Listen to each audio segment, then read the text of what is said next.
ഈഴവർ ഒന്നിച്ചാൽ കേരളം ആര് ഭരിക്കണമെന്ന് തീരുമാനിക്കാം. വെള്ളാപ്പള്ളി നടേശന്റെ വളരെ വളരെ അതിവിദഗ്ധമായ ഒരു പ്രസ്താവന എന്ന് വേണമെങ്കിൽ നമുക്ക് പറയാം.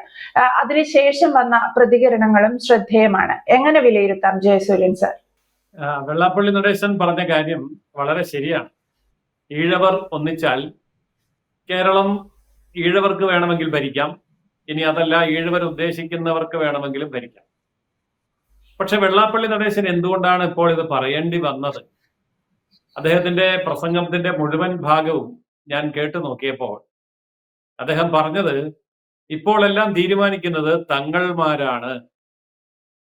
അപ്പോ അദ്ദേഹം പ്രതീക്ഷിച്ചതിൽ നിന്ന് വിരുദ്ധമായിട്ടുള്ള ഒരു രാഷ്ട്രീയ റിസൾട്ടാണ് കേരളത്തിൽ ഉണ്ടായത്. അതുകൊണ്ട് എല്ലാം തങ്ങൾമാർ ഭരിക്കുന്നു. UDF ആണെങ്കിലും LDF ആണെങ്കിലും തങ്ങൾമാരുടെ ഭരണമാണ്, ഈഴവർക്ക് ഒരു രക്ഷയില്ല എന്നാണ് അദ്ദേഹം പറഞ്ഞത്.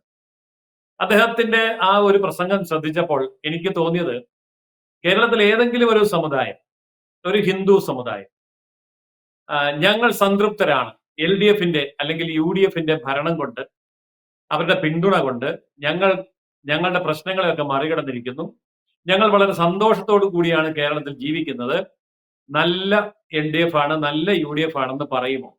ആരും പറയില്ല. എല്ലാവരും പറയുന്നത് ഞങ്ങൾക്ക് രക്ഷയില്ല, ഞങ്ങൾക്ക് രക്ഷയില്ല എന്നാണ്. അത് നായർ പറഞ്ഞാലും ഈഴവൻ പറഞ്ഞാലും നമ്പൂതിരി പറഞ്ഞാലും നായാടി പറഞ്ഞാലും ആദിവാസി പറഞ്ഞാലും SC ST OBC ആര് തന്നെയാണേലും എല്ലാവരും പറയുന്നത് ഞങ്ങൾക്ക് രക്ഷയില്ല എന്നാണ്. അപ്പോൾ രക്ഷയില്ലാതായത് എന്തുകൊണ്ടാണെന്ന് ഇവരാരും മിണ്ടുന്നില്ല. ഇവിടെ കമ്മ്യൂണിസ്റ്റ് പ്രസ്ഥാനം ഉണ്ടായിട്ട് 100 വർഷം കഴിഞ്ഞു. പിണറായിയുടെ പാറപ്പുറത്ത് കമ്മ്യൂണിസ്റ്റ് പാർട്ടി ആരംഭിച്ച് കേരളം മുഴുവൻ അത് പടർന്ന് ആദ്യത്തെ കേരള മുഖ്യമന്ത്രിയായതും കമ്മ്യൂണിസ്റ്റാണ്. അടിയന്തരാവസ്ഥ കാലത്ത് പോലും കേരളം ഭരിച്ചത് കമ്മ്യൂണിസ്റ്റാണ്.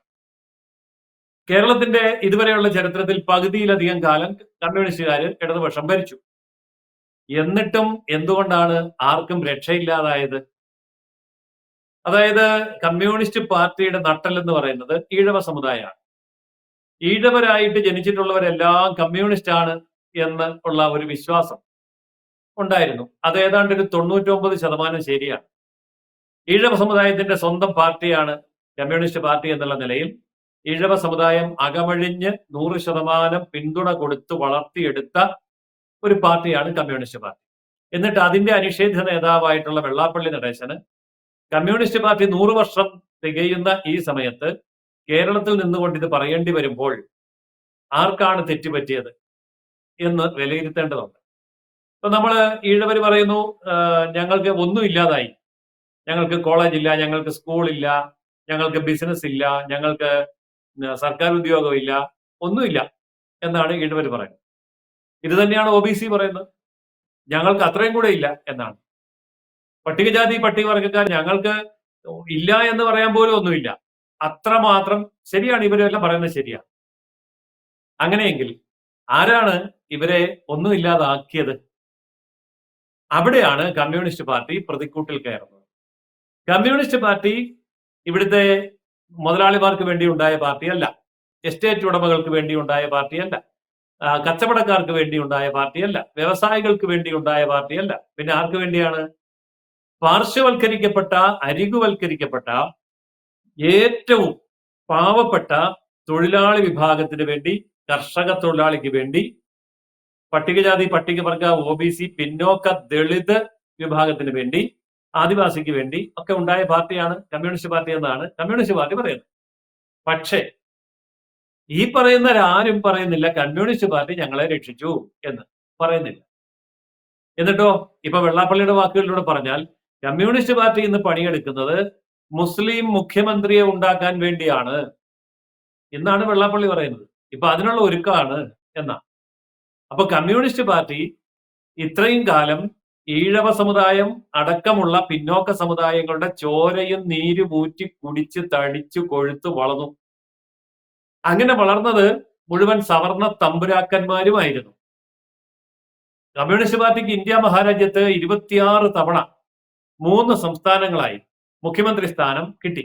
26 തവണ മുഖ്യമന്ത്രി സ്ഥാനം കിട്ടി. അതിൽ 2 തവണയാണ് പിന്നോക്കക്കാരന് കൊടുത്തത്.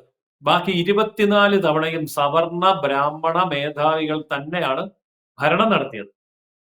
കമ്മ്യൂണിസ്റ്റ് പാർട്ടി ഉണ്ടായിട്ട് ഇന്ത്യയിൽ 100 വർഷമായി. ഈ 100 വർഷത്തെ പോളിറ്റ് ബ്യൂറോയുടെ ലിസ്റ്റ് എടുത്ത് നോക്കാം. 98% പേരും ബ്രാഹ്മണരും സവർണാധികാരികളുമാണ്. അതായത് 80%. നാളിതുവരെയുള്ള കമ്മ്യൂണിസ്റ്റ് പാർട്ടി പോളിറ്റ് ബ്യൂറോയില് 80% പേരും ബ്രാഹ്മണരായിരുന്നു. കേന്ദ്ര മന്ത്രിസഭയില് 2 ക്യാബിനറ്റ് മന്ത്രിമാരെ കിട്ടി കമ്മ്യൂണിസ്റ്റ് പാർട്ടിക്ക്, 2ഉം ബ്രാഹ്മണരായിരുന്നു. പാർലമെന്റ് സ്പീക്കർ സ്ഥാനം 1 തവണ കിട്ടി, അതും ബ്രാഹ്മണരായിരുന്നു. അപ്പൊ ബ്രാഹ്മണ മേധാവിത്വവും സവർണ മേധാവിത്വവും അരക്കിട്ടുറപ്പിക്കാൻ വേണ്ടി ബ്രാഹ്മണരും സവർണരും കൂടി ഇന്ത്യയിൽ സ്ഥാപിച്ച പാർട്ടിയുടെ പേരാണ് ബ്രാഹ്മണ പാർട്ടിയാണ് കമ്മ്യൂണിസ്റ്റ് പാർട്ടി. അത് CPI ആണെങ്കിലും CPM ആണെങ്കിലും. പക്ഷെ താഴെ തലത്തിൽ പോസ്റ്റർ ഒട്ടിക്കാന്, മുദ്രാവാക്യം വിളിക്കാന്, തല്ലു കൊടുക്കാന്, തല്ലു കൊള്ളാന്, കൊല്ലാന്, മരിക്കാന്, ഇതിനൊക്കെ പാവപ്പെട്ട പട്ടിണിക്കോലങ്ങളായിട്ടുള്ള പട്ടികജാതി, പട്ടികവർഗം, OBC, പിന്നോക്കം, ദളിത്, ആദിവാസി ഇവരെല്ലാം ആട്ടിത്തെളിച്ച് ഈ സവർണ തമ്പുരാക്കന്മാർ കൊണ്ടു നടക്കും. വെടിവെപ്പൊക്കെ ഉണ്ടാകുകയാണെങ്കിൽ തമ്പുരാക്കന്മാര് നാട് വിട്ടുപോകും. പുന്നപ്ര വയലാർ സമരയോദ്ധാക്കളില് ഒറ്റ നമ്പൂതിരി ഉണ്ടോ വെടികൊണ്ട് വീണതില്? ഈ പാവം പൊട്ടന്മാർ ഇതൊന്നും ചിന്തിക്കുന്നില്ല. അതായത് പുന്നപ്ര വയലാറിൽ സർസിപിയുടെ തോക്കിന് മുമ്പിലേക്ക് പോയവരിൽ ഒറ്റ നമ്പൂതിരിയില്ല, ഒറ്റ നായരില്ല, എല്ലാം പിന്നോക്കക്കാരാണ്. അപ്പൊ അവിടെയൊക്കെ കംപ്ലീറ്റ് നേതാക്കന്മാർ രക്ഷപ്പെട്ടു. എന്നിട്ട് ഇപ്പോഴും ഒരു ഭരിക്കുകയാണ്, കമ്മ്യൂണിസ്റ്റ് പാർട്ടിയെ ഭരിക്കുകയാണ്.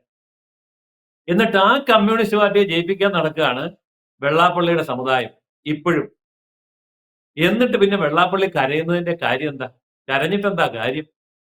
അതായത് ഇത്രയും കാലം ഇവരെ കൊണ്ട് പണിയെടുപ്പിച്ച് അവസാനം അധികാരം കിട്ടാറാകുമ്പം അത് തങ്ങളുമാർക്ക് കൊണ്ടുപോയി കാഴ്ചവെക്കുന്ന ഒരവസ്ഥ.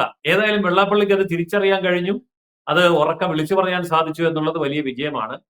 കേരളത്തിലെ ദളിത്, ആദിവാസി, പിന്നോക്ക, പട്ടികജാതി, പട്ടികവർഗ, OBC എല്ലാവരും മനസ്സിലാക്കേണ്ട ഒരു കാര്യം, സവർണ മേധാവിത്വ ബ്രാഹ്മണ പാർട്ടിയാണ് കമ്മ്യൂണിസ്റ്റ് പാർട്ടി. ഏത് പാർട്ടിയാണ്? എന്നിട്ട് അതിനുവേണ്ടി കുറെ അടിമപ്പണിക്കാരായിട്ട് കുറെ OBC, SC, ST എല്ലാവരും നടക്കുകയാണ്. അതിൽ ഏറ്റവും കൂടുതൽ ഏതാണ്ട് 99% ആൾക്കാരെ സംഭാവന ചെയ്ത സമുദായമാണ് ഈഴവ സമുദായം. എന്നിട്ട് ആ ഈഴവ സമുദായത്തെ ഇപ്പോൾ പുറത്തു നിർത്തി അദ്ദേഹം കണക്ക് പറയുന്നുണ്ട്. എറണാകുളം ജില്ലയിൽ ഞങ്ങൾക്ക് ഒരൊറ്റ കോളേജ് ഇല്ല, മലപ്പുറം ജില്ലയിൽ ഒറ്റ കോളേജ് ഇല്ല. ഈ പറയുന്ന പോലെ കേരളത്തിന്റെ പ്രധാന മേഖലകളിൽ നിന്നെല്ലാം ഈഴവ സമുദായത്തെ തൂത്തടച്ച് പുറത്താക്കിയെങ്കിൽ ആരാ പുറത്താക്കിയത്? ഇതേ ഈഴവ സമുദായം അരിവാൾ ചുറ്റിയയ്ക്ക് വോട്ട് ചെയ്ത് അധികാരത്തിലെത്തിച്ച അതേ കമ്മ്യൂണിസ്റ്റുകാർ തന്നെ. അപ്പൊ അതുകൊണ്ട് യാഥാർത്ഥ്യം അദ്ദേഹം തുറന്നു പറഞ്ഞത് നന്നായി. പക്ഷെ തുറന്നു പറഞ്ഞതുകൊണ്ടൊന്നും ഒരു കാര്യമില്ല. അതനുസരിച്ചുള്ള നിലപാട് സ്വീകരിക്കാൻ വെള്ളാപ്പള്ളിയും അദ്ദേഹത്തിന്റെ സമുദായവും സംഘടനയും തയ്യാറാണോ എന്നുള്ളതാണ് പ്രസക്തമായ വിഷയം. ഇത്തരത്തിൽ ജയസൂര്യൻ സാർ ചോദിച്ചതുപോലെ അതിന് വെള്ളാപ്പള്ളിയും അദ്ദേഹത്തിന്റെ സംഘടനയും തയ്യാറായോ എന്നത്, അല്ലെങ്കിൽ തയ്യാറാണോ എന്നത് തന്നെയാണ് അവശേഷിക്കുന്ന ചോദ്യം. തങ്ങൾമാരെയും അല്ലെങ്കിൽ കാന്തപുരത്തിനെയും ഒക്കെ ഇത്തരത്തിൽ കുറ്റപ്പെടുത്തി അല്ലെങ്കിൽ അവരുടെ ഭാഗത്ത് നിന്നുകൊണ്ട് അവരെയും കൂടെ ചേർത്ത് പോകുന്ന ഒരു സംസ്ഥാന സർക്കാരിനെതിരെ ഇത്തരം ശബ്ദങ്ങൾ ഉയരുന്നുണ്ട് എന്നതും ശ്രദ്ധേയമാണ്, വ്യക്തമാണ്. Thank you Jayasuryan sir.